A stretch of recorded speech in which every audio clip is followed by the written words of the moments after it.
Right now. Awesome, thank you. Well, hello everyone who joined our live stream. I'm sorry we are a little bit late than scheduled, but here we are already. My name is Hani. I am the Education USA advisor in the Fulbright Commission in the Czech Republic. And today my special guest is Zoe, who is an English teaching assistant in the Czech Republic. We might have one more assistant, English teaching assistant coming. She's from Slovakia, but there are some technical issues right now. So sorry about the delay. Today we are going to talk about a topic. Hi, I am new here. So for everyone in the Czech Republic, in Slovakia, who is going to American university or college and who is trying to get the feeling what to expect because going and living on campus is completely different experience than being in the Czech Republic or Slovakia. So today, Zoe, maybe Cici, and I will contribute to the conversation about what to expect on American campuses. Firstly, I'm going to introduce Education USA a little bit. So if we can move to another slide, Zoe, please. For those of you who are new, we are an advising center that provides free, comprehensive, up-to-date, and unbiased information. So if you guys are in the Czech Republic at high school and you're like, studying in the US is my dream, but I don't know if I have what it takes, reach out to me. Oh my God, please. I am so happy to work with you. The earlier, the better. There is always start as early as possible and just let me know that you are interested. And I'm so happy to take you step by step through the entire process. I am really happy to explain everything to you, to your parents, everything. And it can be in Czech language. Of course, I am Czech, so we can definitely discuss everything in Czech. But today, because Zoe is American, we're going to talk in English. You can, of course, practice your English. So this is Education USA. My advising center is located in Prague, and we are having Cici here. That's great. So my advising center is in Prague, but you don't have to come here. If you are not from Prague, you can either send me an email, which is going to be on the next slide, and you can just let me know, that you would like to have a consultation or you would like to meet me in Brno or Olomouc or Ostrava or Ústí or Pilsen. And I'm so happy to see you there or just get in touch with you online. That's no problem. So we do have the American centers all around the Czech Republic. They usually have libraries and books. So you can borrow SAT prep book there or a TOEFL prep book. So that's all available to you free of charge. And lastly, before I hand it over to Zoe and Cici, hello Cici, thank you for joining. I would like to mention that our free services include the consultation. So feel free to send me an email, feel free to follow us on social media. You can send me a DM, just checking in, asking information. You can also visit our library, which is also on the next slide, please. So if you are looking for some prep books, you can borrow them here. And then we have those live streams, such as today. We also have webinars, we have in-person events. So feel free to follow us on social media. That's where everything is happening. The closest event that we have is going to be on June 25th, and it will be in Prague. And I am gathering all the students who are already studying in the US, who are planning to start in the US in the fall of 2024, and all of those from high schools who are interested in studying. So there will be a group of people, student athletes, some academic students, like everyone. It will be an informal picnic, and you can meet other people who are excited about the United States. You can ask them questions, you can network, and I'll be there. Some of the foundation representatives will be there, so people who you can ask for financial contributions to your study. So Bacala Foundation, the Kellner Family Foundation representatives will be there. And if you are a student athlete, also representative from sports agencies will be there. So you can also ask them questions, very friendly way, nothing formal. So the attendance is free and there will be some small bites to eat. So you can definitely stop by. You scan the QR code, you will get to our monthly newsletter that I write. Please scan it and read it. It takes me a lot of time to do it. So, and it has a lot of important information. And that's our social media where right now, I actually post student success stories. So those are Czechs and Slovak students who got accepted to US universities starting this September. So you can see where students are getting accepted, what kind of majors they're going to study, and you can basically see that it's possible to get to the United States, to get scholarships, and to live that American dream, basically. So now I'll turn it over to my two lovely colleagues. Again, English teaching assistant, Zoe is from the Czech Republic, Cici is from Slovakia. Thank you so much for joining and for introducing the American campus and what to expect when go to America. Thank you. Of course. We can start with introductions. Yes, so Eli couldn't make it, so we'll start with me. Thank you for your patience as well, by the way, because apparently joining 10 minutes before the meeting to try to figure things out was not enough time, and I needed 25 minutes, so we figured it out, though. So hello, everyone. My name is Sienna Sirio, or Cici, as most people know me. I went to the University of Maryland, Baltimore County, or UMBC, and I graduated in May of this past year with a major in computer science on the artificial intelligence and machine learning track. And I also minored in applied linguistics, which paired very well with me becoming an English teaching assistant in Slovakia. At UMBC, I also worked on my campus in multiple roles as a resident assistant, as a tour guide, an orientation leader, and also as a research student working in a natural language processing research lab. All right, amazing. Yes. And my name is Zoe Brainy. I graduated from Augsburg University, which is located in Minnesota, so in the Midwest, in May 2023. I majored in environmental studies and I minored in communications. And I am now an English teaching assistant in the Czech Republic, and I will be starting graduate school or getting my master's degree in the fall. So when all of you start college. And when I was in college, I worked on campus in our sustainability department. So looking at the environmental footprint of our campus and trying to get more students engaged in sustainability. I also ran environmental student groups and completed research along the Mississippi River. Cool. Awesome. Okay. So I think we'll just go in between slides, if that's okay, Cici? Yeah, works for me. Do you want me to take this one? Sure, you can take the first one. Great. Okay, so our first topic is housing, so living on campus. Especially as international students, if you do plan to live in the US, I assume that you will likely live on or near your campus, so this is probably a very important topic for you. Living on campus for most people, especially when you're coming straight from high school, is a new experience. It's your usually first time living away from home, and it's a great chance to learn how to be an adult and to live by yourself, especially if you're quite close with your family. You'll be far from them, and so you'll have to make new friends and build your own community. So living on your campus is a great way to do that. And so I might actually take the second slide just because they go together for the housing, if that's okay. So when you're going to live at your university, they usually have many different styles of housing. Usually in your first year, you don't get to choose the type of housing. They often have you or have limited options or don't give you many options to choose from. But here are some of the styles that you'll see overall.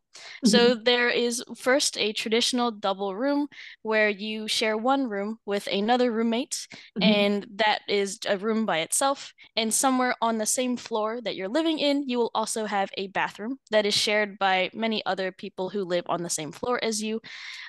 In my university, we did not have this style. We had only Jack and Jill style rooms. We call them Jack and Jill style rooms because Jack and Jill is a very popular, I guess, fairy tale or a little nursery rhyme. And so they are two siblings that are very close with one another. And so these rooms are attached to one another by a bathroom. So instead of having a bathroom on your floor, you would have two rooms where there are two sets of people in each room, and all four of those people share one bathroom. So that is what my university had. That is where I lived in my freshman year. That was the only option available for freshmen at my university.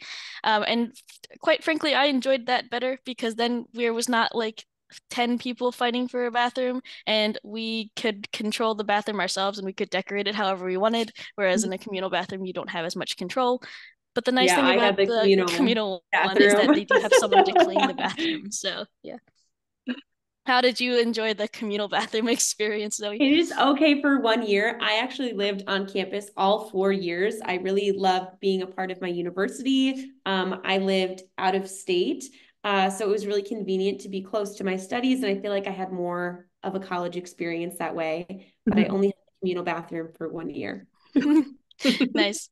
Yes, Did you I need was lucky shower enough to or have it. what? You have to time out when you take your shower because Okay. usually the rooms are on the side, and then there's like a center area that has showers and bathrooms. So on each floor, there was like a co-ed floor or like LGBT identifying folks, and then there's like men, women, all the way up the top. So then that way, like, you're not in the bathroom and you don't have to be like, oh, I have to cover up or there's random people in here. It's only the people who live on your floor who usually have room meetings with and are close with. Cool. Awesome.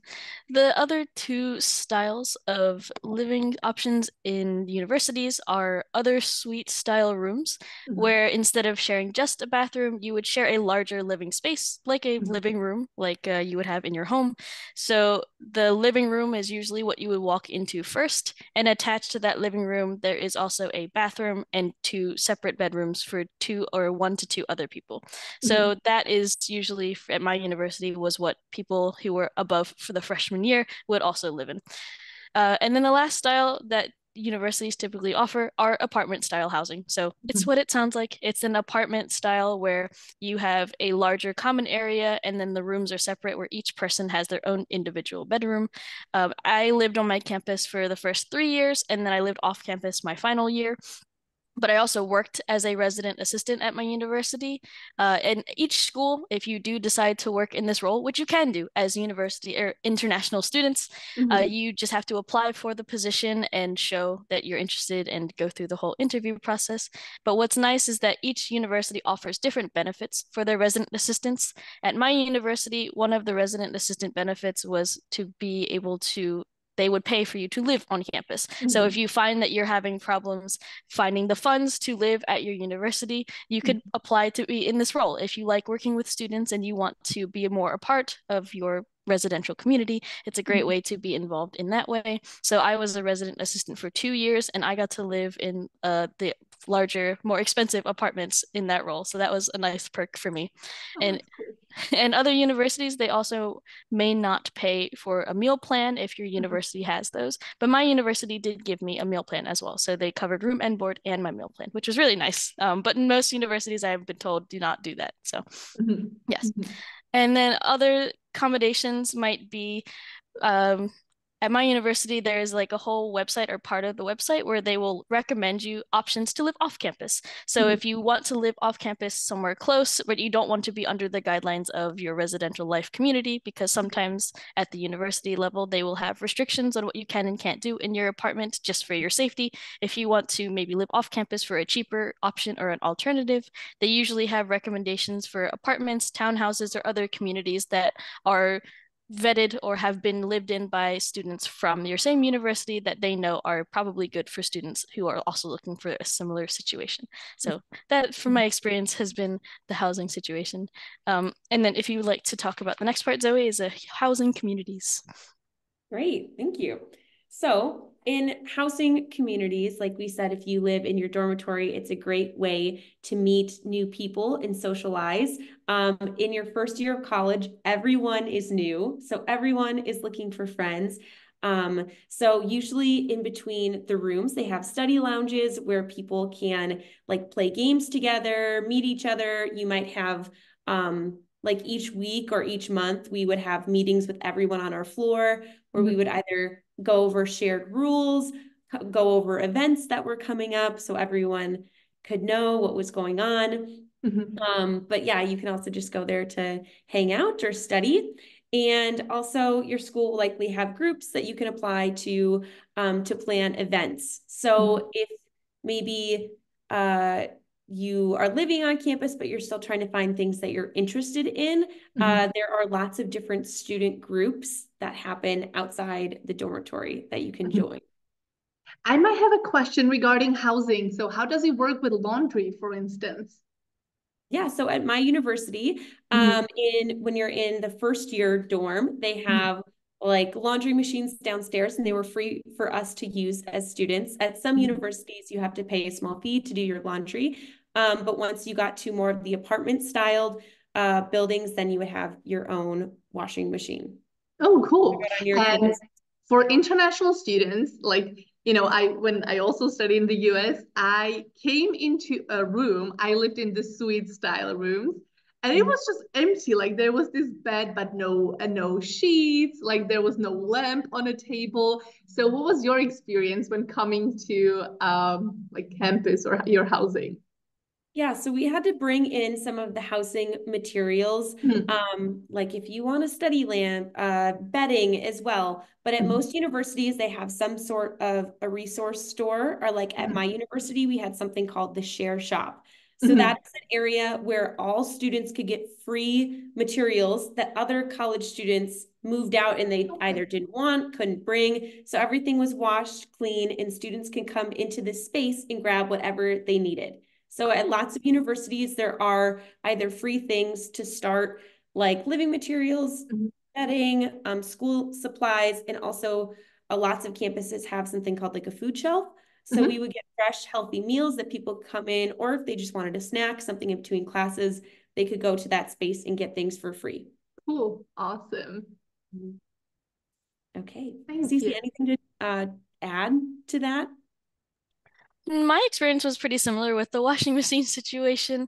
My university only had like in suite laundry for the upper apartments, just by nature of how the campus was set up and the style of the apartments. So yes, our university also had the mostly communal laundry situation. But I think they had started the free laundry initiative at my university the year before I started. So I was lucky enough to not have to pay for laundry at my university too. But that is something that previous, I almost said generations, previous years were a little jealous of by the time we got there. They're like, man, we had to pay for this 2 years ago. And I was like, haha. So that was fun for me. And it's really awesome that your campus had the share room or something like that. Share shop. Share shop, yes, because my university, we didn't have anything like that, but people did leave stuff behind. It just wasn't as like prepared, I guess, for us. So usually they would have things that people had left if you needed it, or if you had let the residential life staff know ahead of time, you could potentially, like, they would give you something to use for the start. But mine did come pretty bare bones as well. It was like a bed, a desk chair, and then the closet, and then that's it. There was no additional lamps on your desks or anything like that. Actually, I lied. Some of them had those little shelves, like like I don't know how to describe it, like an additional shelf on the top of the Okay. desk, and that did have one of those overhead lights that's like stuck to the top of the lamp, so you could use that, but no actual lamp. So it was just you got the lamp, maybe you didn't. Okay. I remember that, like I came, it was very empty and so forth, but the next day there was a trip to, I think, Walmart that they took us to, and we could do shopping there. So, Yeah, yeah. so that's the thing is if you ask your RA or whoever is in charge of your housing community, they will really help you find materials, especially if it's like your essentials for living. Someone will help you find it. Awesome. Thank you. Okay, so our next slide. This is so cool, you guys. So in top of like being in a dormitory or living on campus, there at some universities are special living communities called living learning communities. So you would live in a large house or dormitory and you take classes with people who have similar interests or values as you. So this is a really great opportunity to create like community, not only like where you live, but also with people in your field who has similar interests, and you can help each other, with your classes or eventually find jobs, find events. So some of the living learning communities that I know of that were at my university, some are in sports, like if you're on a big cross-country team, the whole team could live together. Sustainability, science, religious groups, international students, so that would be great for people on this call, women and LGBTQIA plus members, and many more. So I helped facilitate some of the LLCs at our school, and students seem to absolutely love them every single year. So I would investigate if you have an LLC at your university. That's awesome. Does this include the Greek life or not really? So this is separate than Greek life. Sororities and fraternities are only at some universities, but usually you have to pay a fee to be in those groups. This is included within the residential housing. Nice. This one is better. Yes. Okay, so working residence life, maybe Cece, you could take this slide. Yeah, so this goes along with what I had explained before. At least at my university, there were 3 roles that fell under residence life where you're living, where students could work in those roles. So the roles for my university were resident assistant, or often also called advisors at other schools, maintenance assistants, desk receptionists for my university, and also desk managers.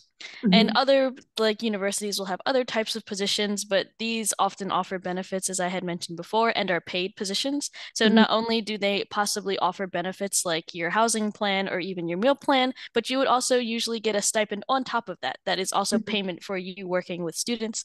And so in these roles, for example, as a resident assistant or advisor, you're in charge of making sure that all of the like events and things that happen on your floor run smoothly, making sure that students are following the rules. And the reason that they assign people who are students to be in these roles is that it's easier for students to connect with someone who is on the same or similar level to them in terms of understanding of the, or maybe not understanding of the community because you're educated about it to be a resource, but same level of understanding about the social life of your school and the mentality of being a student at that level. So you have a more empathetic view of what the students on your floor are going to be living like and how they might experience things.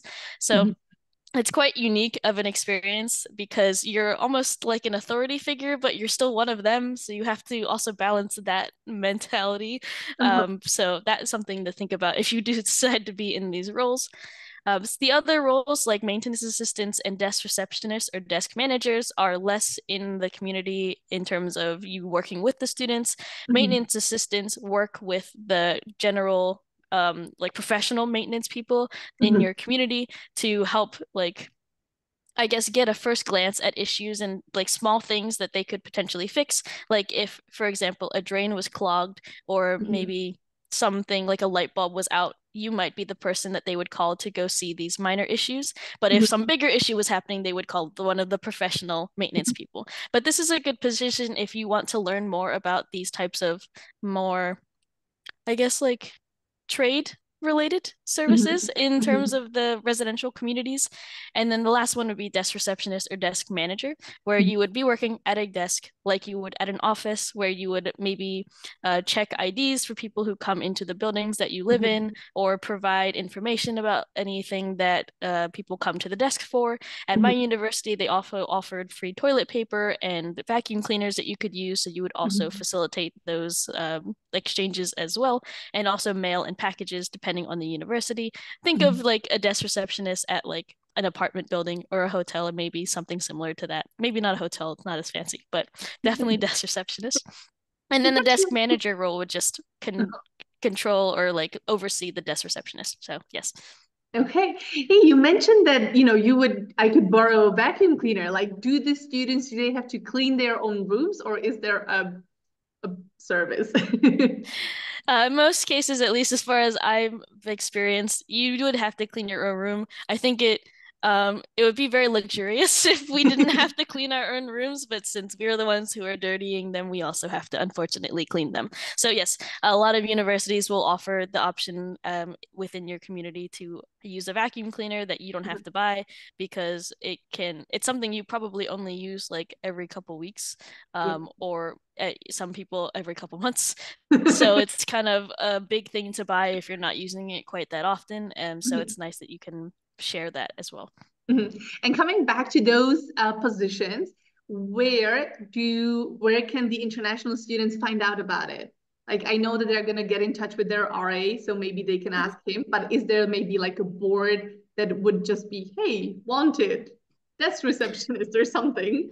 Yeah, so from my experience at my university, it's probably different in other ways in other places as well. My Mhm. university, you can't really be one of these positions in your first year, so Mhm. you don't have to worry about looking for this super early on. But when you're getting towards the spring, normally they send out mass emails about these positions, at least my university did. They also have bulletins where if you're looking for on-campus jobs, it would be posted Mhm. physically and electronically, like on your residential life website.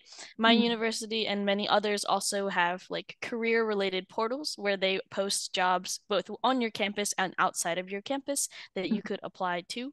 So they would post a job like this on there as well. And they also offer information sessions about these roles beforehand. So even if you're not looking specifically for the application, you can still Mhm. look for the information. And that's also quite widely spread as like you can learn about these positions that you could potentially be paid for. And for many students, it's an intriguing opportunity. And at my university, the resident assistants actually had it pretty good, and it was a very competitive position. So Mhm. like there were like 300 people who applied my year and they only had like 60 spots. So they definitely had to be selective. Maybe not that few spots, but Uh-huh. definitely was quite selective of a position. So Nice. those were the ways that my university advertised about it, and also social media, of course, because they have social media accounts for these residential life communities so that you Mhm. can learn about events and post about, like, they post about people and what they are doing around campus and the residential areas. So this is also a good platform to learn about these things as well. Thank you. Mm-hmm. Okay, so student involvement. So outside, again, of these residential communities, there are a lot of ways to make new friends and form communities at university. So some ways that you can get involved are student organizations. So these are usually groups run by students on campus, and they can be about really any topic. At my Mhm. university, you could start a club or organization if you had 4 people who were interested in the same things. So if you had 4 people and you found one of your advisors or faculty at the college, you could start a new club. So they started a debate club and I think a disco like dancing club my first year because people wanted to do those things and they were interested. So even if they don't have a student organization that you would like, you could create your own. But there's also sports. So you could be on a team that is designated by your school or university, but they also have something called intramural sports. So Mhm. that would be something much less competitive, like if you wanted to play volleyball or wanted to run, so you could get to run around the city, get to know the place that you were in. There's probably an intramural sports group that you could join. You can Mhm. also volunteer and have on-campus jobs and on-campus research, which we will talk about. Mhm. So do you want to talk about clubs versus organizations? Yeah, sure. So for those of you who are like, doesn't that mean the same thing? They are very similar, and some don't offer much of a distinction between them. But if you want to get very technical about the difference, a student organization is a group that is affiliated usually with some sort of office or department or some academic unit on your campus, and that would be considered a student organization. Mhm. Whereas a club would just be a group of some like-minded individuals or people who have similar interests to form a group that is recognized by your campus, but it doesn't necessarily tie to any direct office or anyone who would necessarily either sponsor or play a role in organizing what your group does.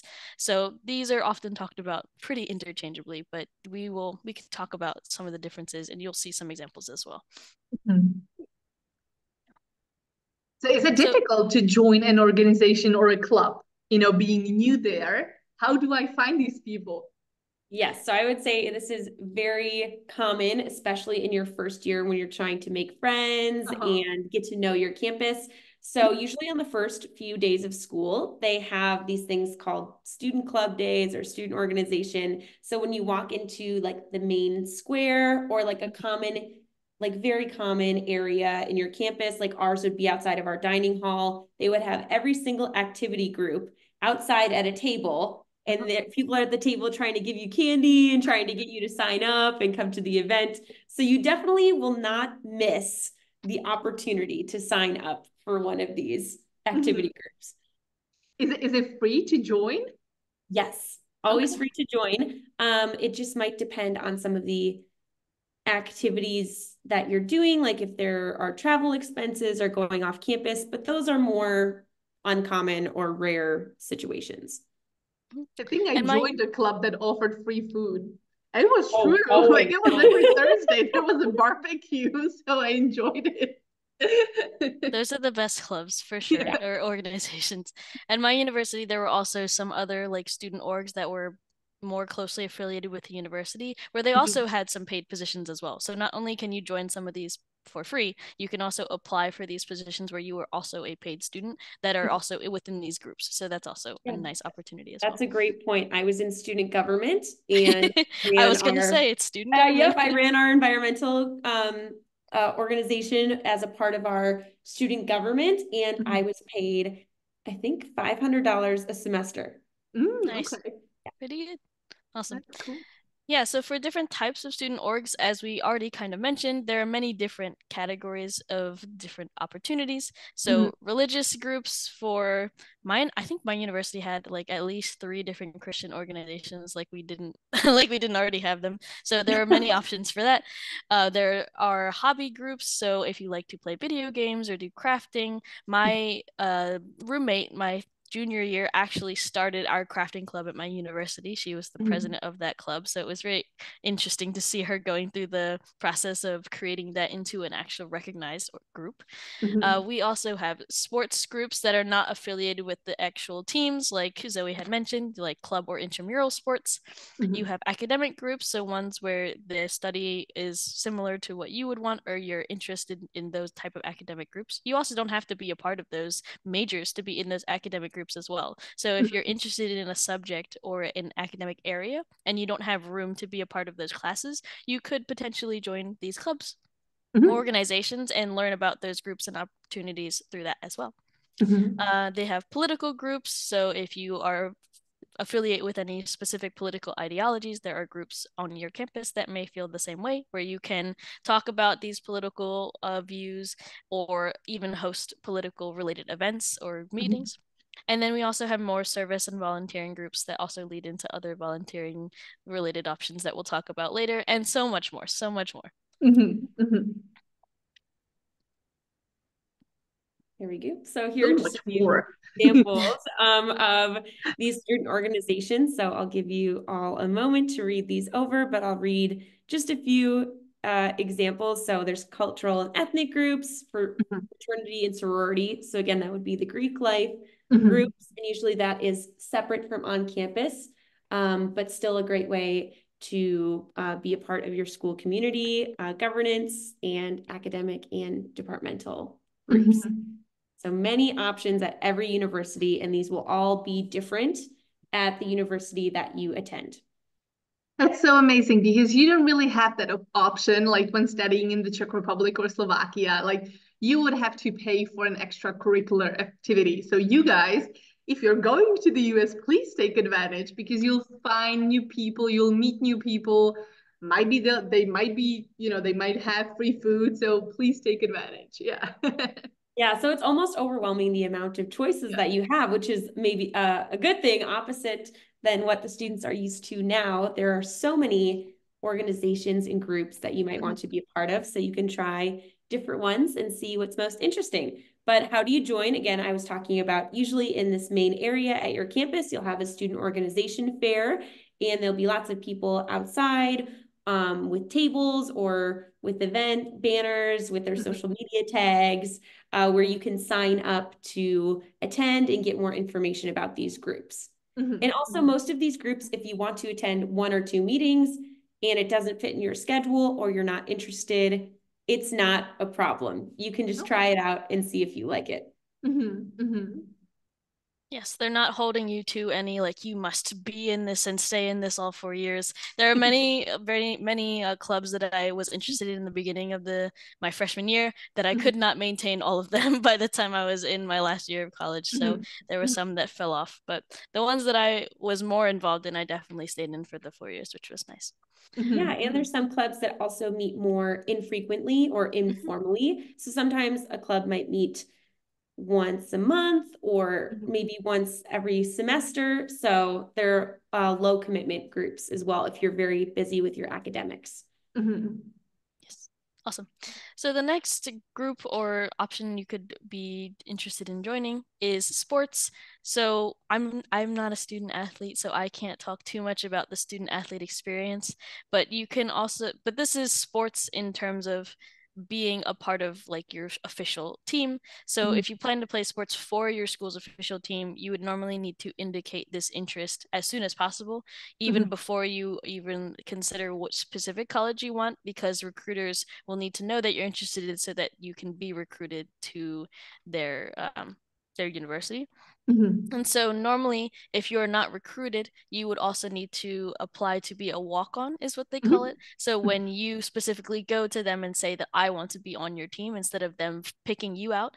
And so that would be also something that you would have to discuss with your university, and they have many more sports guidelines. I don't know if you know more about this process, Zoe, than I do, but Yes, because I was going to say like you probably know better. Yeah, feel free to No, take this for sure. it was great about the walk-ins. That's great information if you're interested in a sport.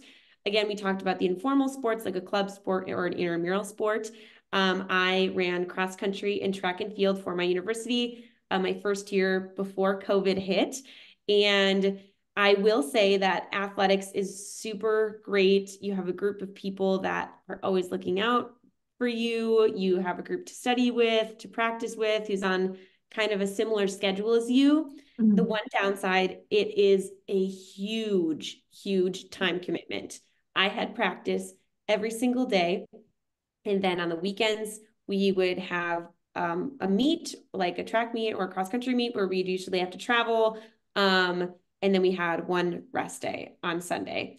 So, and also you're expected to like eat dinner with your team and do extra things with your team. So sports is a great way to get introduced to your university, but this is definitely not a casual event.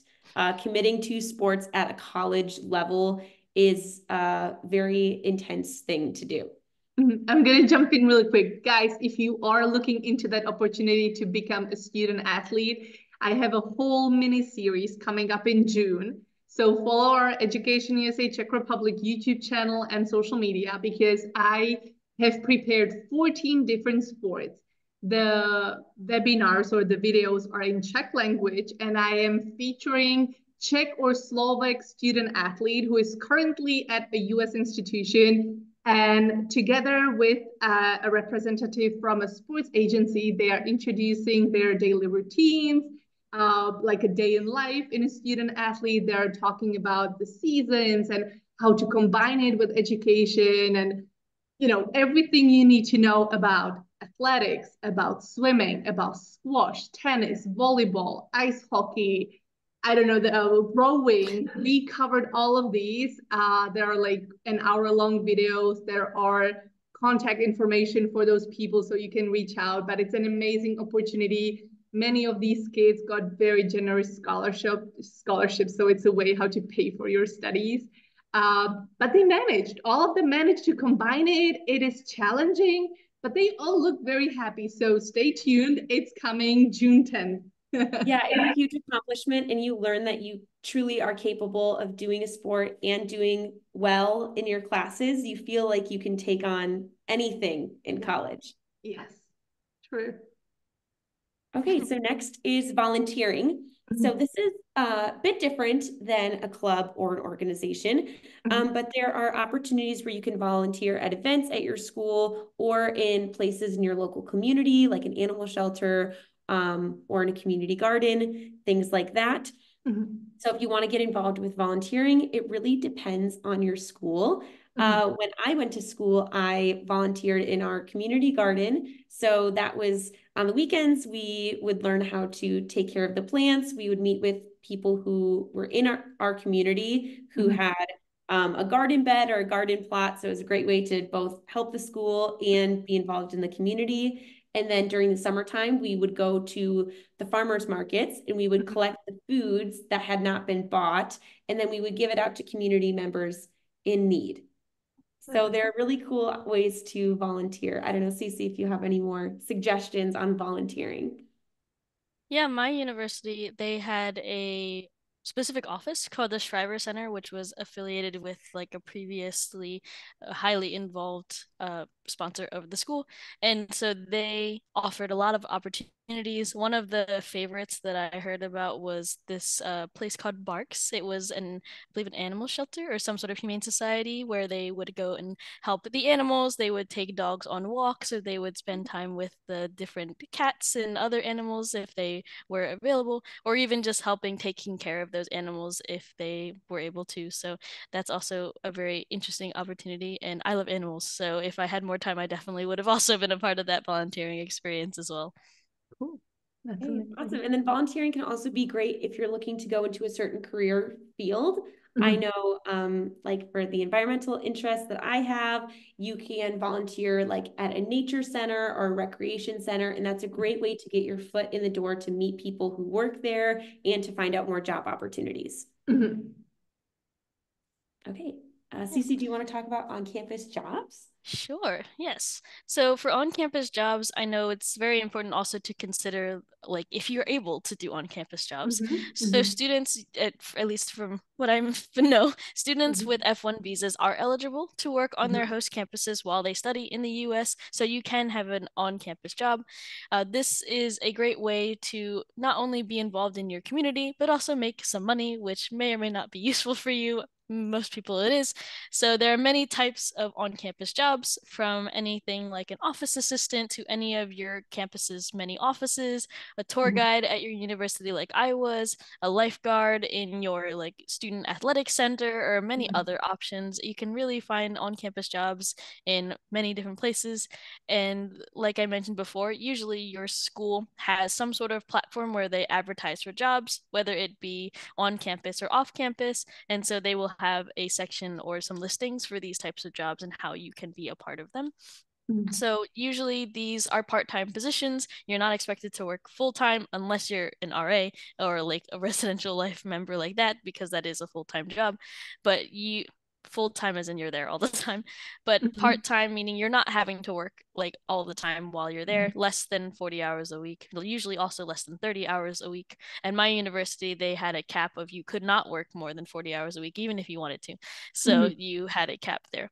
So students will be able to usually create their own schedules as well. So they work really well around your classes. They know that you're a student first, so they have that priority for you to maintain your academics before your job. But jobs are often pretty fun. You usually work with other students as well, so it's a nice way to make some friends in that way too. I was friends with all my coworkers because we worked really closely giving tours with one another, and I was also a team lead at the end of my during my senior year. So I was a friend and also a foe in terms of you need to do your job and trying to make sure everyone was doing their work. But that also meant that I got paid a little more for being a team lead. So there was give and take there. But no, I truly loved my campus jobs. It was so fun. I wish I could have done more, but I did not have the time for it. So yeah. Yeah, you guys who are getting to be on F1 visas, it's just restricted to 20 hours per week. So this is for you to know that, you know, you are a full-time student, that's your first commitment, and then you can have an on-campus job or work study or whatever it is called, but it is limited to 20 hours a week. Okay, perfect. Great. Okay, so then on-campus research is another great opportunity that you can have. So I know we both did research. I can talk a bit about my research experience. So usually you have a professor who is completing research at the university. So my professor was completing research on maps in Minnesota, and we were looking at who creates maps, who has the power to create maps, what are on those maps, what are left out of those maps. So a very interesting process. And part of that was going down the Mississippi River in a canoe for 2 weeks and taking field notes.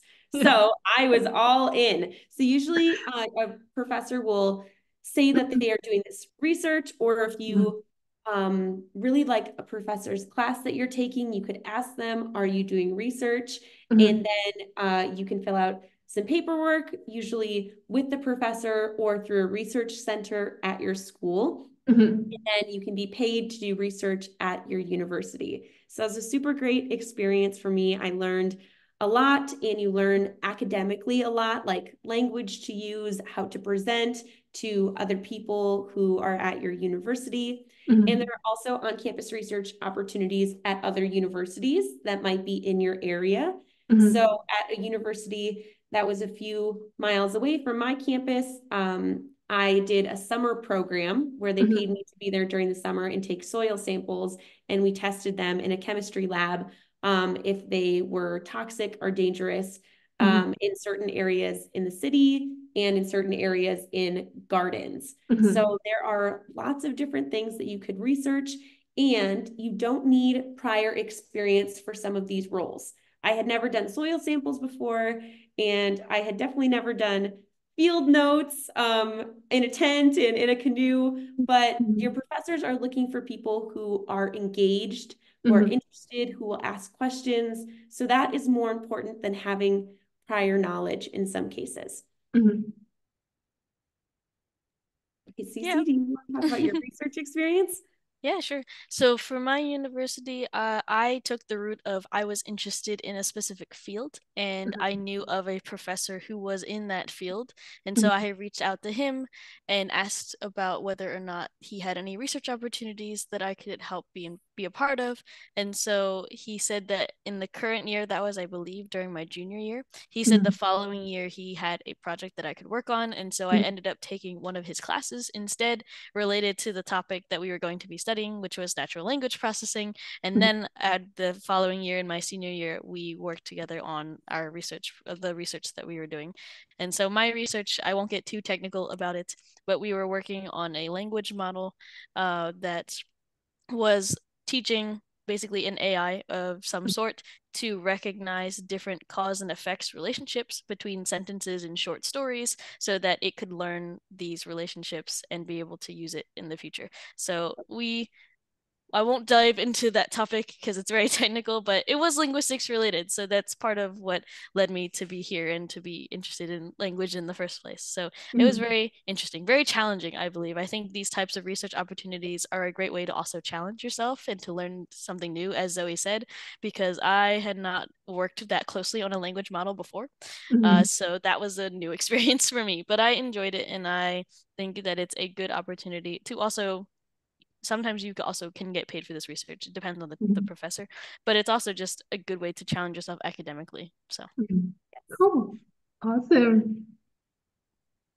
yeah.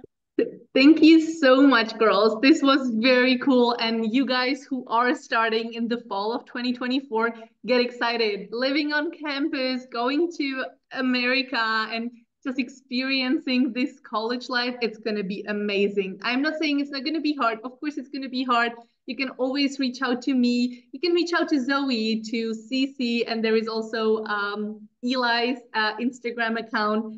But, if you are not sure, if you don't know, never hesitate to ask. There is always somebody to help you there. And please get engaged in all of these activities that you just heard. And I hope that you have the best time in American universities and colleges and, just enjoying the campus life. Thank you so much for your attention and have a great evening. Bye.